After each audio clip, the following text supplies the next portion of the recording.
Now, we shall be taking a look at the process of evolution of Earth. Now, Earth as a planet has also evolved as a result of multiple different dust, debris and particles floating around the sun in the solar system. The evolution of the planet is roughly traced to be around 4.5 billion years before present. And the process of formation does follow the basic principles that we have seen in the accretion model. Now, when we were taking a look at the accretion model, what is it that we concentrated upon? We observed the fact that how multiple and millions and billions of different dust particles, they come together, and when they collide, they produce enough amount of heat. So basically, if you have two particles which come together, which are going to collide with each other, then at the point of collision, there is going to be enough production of heat which is going to happen. Now, owing to that very high amount of heat, there is going to be a kind of a welding process which will happen. And eventually, these two particles can come together. But all of this can only stand true if the speed of the colliding particles is not too fast. If the speed of colliding particles is very, very fast, and when they collide, they will basically shatter into multiple smaller pieces.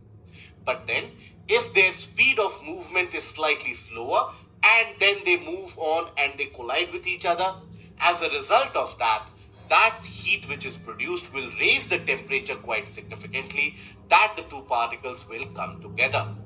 When the particles they come together, slowly and steadily, the size of mass increases.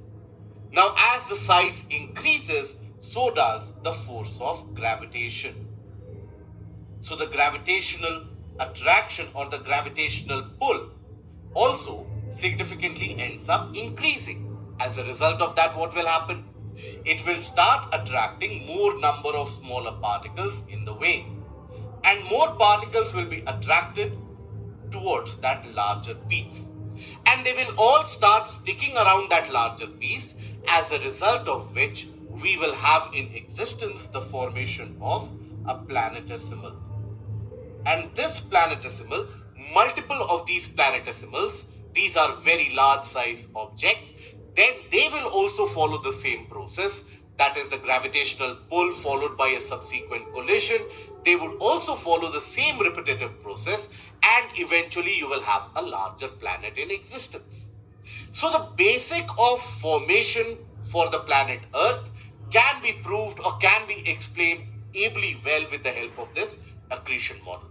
Here, one thing that we have to keep in mind is the fact that when such multiple collisions keep on happening, the temperature keeps on increasing continuously.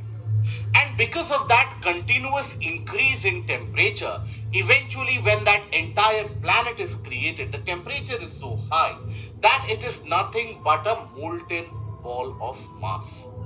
So basically, from a ball of whirling dust and clouds here refers to what? A kind of a moving cloud of dust, right? So around the sun, owing to the gravitational pull of the sun, you had in the entire sphere or in the entire orbital plane that we refer to as the planets right now, in that entire space, you had huge amount of dust which kept on rotating around the sun. Now what happened was that in any particular region, the dust particles, they started colliding, and this process of accretion followed. Eventually, till all that region's dust particles were scooped up by that larger planet due to the force of attraction, this process continued. Eventually, when there were no longer any available dust particles which could further collide in that region, then the process of accretion came to a stop. Now, by the end of this process, there was a molten stage or a molten ball of mass which was created. And that was the first step in the formation, or that was the first sort of proto-planet in a way for planet Earth. Now, planet Earth was in a molten state for some time. For a few million years, it was in absolute molten state. Now, what happens? Suppose when we consider planet Earth to be in a molten state, it did include multiple different elements, multiple different materials together. It is not as if it was made up of only one substance. All these dust particles had various different elemental properties in them. So as a result of that, this molten earth also did include various different types of elements in it. Now what happened as a result of that? As a direct consequence to that, what was observed was the more heavier molten liquids which were present, they started sinking to the bottom. If you, for example, take the case of any jar or a beaker, and let's say you fill it with different types of liquid solutions. Let's say you have one liquid solution, and let's say you also have another liquid solution which is prevalent. Let's take the case of oil and water itself. Now we know that oil is lighter than water. So when you mix these two together, eventually you will find that oil tends to float on top. This is something that you can try even at your home. In a glass of water, pour some oil on top of it. You will always find the oil to be floating on top. Why? Because oil is lighter. Similarly, when we had the stage of molten earth, we had multiple different elements in that molten portion. It was kind of a solution including multiple different types of liquids. So the heaviest of those liquids which were present at that point of time, those heaviest liquids, they started sinking to the bottom. Now, what will be the bottom of the earth? If we consider the entire sphere, what will be the bottom? Will the bottom be somewhere here? The bottom will be the central position. So when we say the bottom is in the central position, that means the central portion of the earth. Now here, all the heavier elements and the heavier liquids at that point of time, they significantly settle down around the central position. Now, in the very initial stages of formation of the planet, which were the most heaviest of the elements which were present in the liquid form? At that point of time, we had heaviest elements in the form of iron and nickel, which were present. Now both of them, they settled around the central position and the center of the planet, and that is what formed the initial core. And to this date, we find that core is predominantly having a majority of iron and nickel as its constituents. It is the presence of this iron and nickel, as we will study in geomorphology as well, that this iron and nickel is what lends a kind of a magnetic property that Earth possesses. And so, by the same principle, the lighter liquids, the lighter objects, they started floating on top.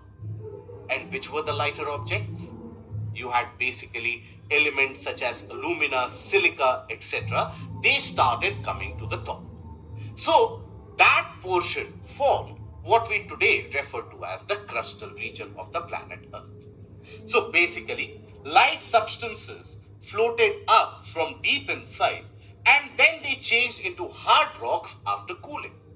Now the process of cooling was initiated from the outside, because in the interior portion you had enough amount of heat which was still present, but the outer extent of the surface of the planet, that was exposed to the outer space. So there the process of cooling was initiated. As a result of that, it was the top portion which first of all cooled down, and that is when the crust started forming. But at this stage, the crust was not as hard as we see today. The crust was in fact very amorphous in shape. It could basically be morphed into different shapes owing to the pulls and pushes of the interior of the planet. And the crust could also easily break into two whenever you had enough amount of heat and molten materials along with gases trying to come up. So the crust which was formed was still solid but very weak solid, nowhere as close to the strong crust that we find today. Then after that, as the Earth's interior continued to cool, the planet Earth also observed a slight amount of contraction. There was not a humongous amount of contraction that the size significantly reduced to maybe half or less than that, but then there was some bit of contraction. Now, because the crust was not so definite solid in shape, the crust also started morphing into various different shapes. Think about it. Think about it as if you have a kind of a paper ball that you have crafted. Now, from the inside of the ball, if you start pulling out all the air from the inside, what will happen? The ball will crumble. Something very similar was experienced. And this led to a kind of the basic formation of a kind of a crustal deformation, ridge, basin-like formation, which happened across the surface. But then at this point of time, there was still a lot of residual heat which was present in the inside. To this date, we do have a lot of residual heat present in the region of the core, right from the time when the earth was getting formed. So, at that point of time, roughly around 4 billion years before present, you still had humongous amount of heat present in the interior. Now that heat led to the melting of materials quite significantly, and those materials which were molten also included certain gases.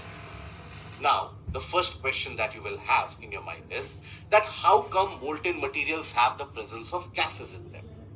The answer is quite simple. Think about it. Suppose you have a material, for instance, let us take Fe2O3, right? A kind of a ferrous oxide. Now, this is a solid compound overall. But if you increase the temperature quite significantly, what will happen? While the iron component in it will turn into liquid, what will happen to the oxygen? If you heat it, it will get converted into gaseous state, because oxygen exists in a liquid state at very low temperatures, close to around minus 100, minus 200 degrees Celsius. That amount of low temperature is required for oxygen to stay in a molten state. So when you increase the temperature, the oxygen component in this Fe2O3 will get converted into gases. Similarly, you had multiple different compounds which were present in that interior molten portion of the planet, and because of the residual heat, there was the production of lot of gases in the interior. Now, all these gases being lighter, they wanted to escape. The crust was also not very solid, so all these gases along with molten materials, they started erupting from the crustal portion. Now, during this phase, as you had multiple different such eruptions, there was a kind of a situation where at one point of time, the planet would witness millions of volcanic eruptions happening simultaneously across its entire area. Now, these huge amounts of volcanic eruptions that not only led to eruption and emergence of molten materials from inside and spreading of those materials on the surface, thereby further hardening the crust and thickening the portion of the crust, but simultaneously you had a release of humongous amount of gases into the atmosphere. Now that is a phase which is also referred to as the phase of degasification. That is referred to as the phase of degasification. Now, during this phase of degasification, what was observed? You had humongous amounts of gases which escaped from the interior into the atmosphere. Now, amongst these gases which were released, you had gases such as oxygen as well as hydrogen, which were also released. Now, oxygen and hydrogen, they combined at these temperatures and they produced water vapor. Now, this water vapor, which is nothing but the gaseous state of H2O, this water vapor eventually formed very dense clouds on top of the planet Earth. Now, these dense clouds, once they were created, once they were formed, they further inhibited the permission, or rather the reception of solar insolation on the ground surface. Because you would have observed even today, when you have very dense cloud formation, basically sunlight is not allowed on the surface. The clouds block the sunlight. Similarly, at that point of time as well, sunshine and sunlight was blocked for sufficient time duration. Now, due to this, the rate of cooling accelerated and the earth further cooled down. But when the rate of cooling accelerated and the temperature started dropping, that led to humongous amount of rainfall and precipitation from these clouds. This is a phase that is referred to as the phase of torrential rainfall. Phase of torrential rain. Now, what happened in this phase of torrential rain, and what is this term torrential? Torrential is derived from the English terminology torrent. And basically, when we talk about torrential rainfall, we are talking about a huge amount of rainfall and excessive amount of rainfall. That is what is described by the term torrential. So when we say the phase of torrential rainfall, we are talking about an era in the evolutionary cycle of planet Earth where it is predicted that it rained continuously for a period of around 7,000 to almost around 10,000 years. It is predicted that it rained continuously for this duration. How are we able to predict that? By studying the rocks. By studying the various different rocks, the geomorphologists are able to understand that how climate would have changed in the history of the planet. So that phase of torrential rainfall was quite significant, and it is expected and it is rather calculated and estimated that it is this phase in the evolutionary cycle of the planet Earth which led to filling up of all the oceans and the basins and the water bodies that we see around us. So that is how the oceans, they came into creation. And basically, the atmospheric gases, they form the clouds which cause heavy rains for thousands of years, the phase of torrential rainfall. Now, this water got collected in basins which were already created. Some of these basins were already created because of the portion of the crust crumbling as the planet contracted slightly, and you had the formation of vast expanses of oceans which were present. Now, after this, once the oceans covered almost the entirety of the planet, that is when from few portions land masses started emerging. And as we will study in the portion of geomorphology that how land masses eventually emerge, basically they emerged as a result of underwater or under ocean volcanic eruptions. And these volcanic eruptions created few different land masses, and those land masses came together to form the continents that we see around us. The life on Earth, however, began close to around 1 billion years since the time of its formation. So it is estimated that life on Earth began roughly around 3 to 3.5 billion years before present. And this life was initiated in the oceans. You will study this in the portion of environment and ecology and science and tech as well. That the initial formation of life was in the form of microorganisms such as cyanobacteria. Now these microorganisms, these were chemotrophs. These were basic chemotrophs. Now what do we mean by chemotrophs? These are those organisms which utilize the chemicals present around them to produce the food that they consume and also to give out oxygen. So this was the genesis of life. And since that time onwards, slowly and steadily, the life has evolved, and now we see a completely evolved and stabilized planet. So if you take a look at the evolutionary stages and the evolutionary cycle of the planet, you'll find that in the initial stages, roughly around 4.5 billion years ago, that is when the formation with the multiple eruptions and the core formation that happened. And life came into existence much later, right? And eventually the complex life forms came even later. Cells with nucleus came around 1 billion years later than the genesis of life. So that is how planet Earth has evolved itself. It has not been stable since the time of its formation, and various different processes that you will study in geomorphology has given rise to different types of landform. Guys please subscribe करिए जिससे मुझे भी motivation मिले और videos डालने का, और मैं पूरी प्लेलिस्ट इसमें डालूँगा।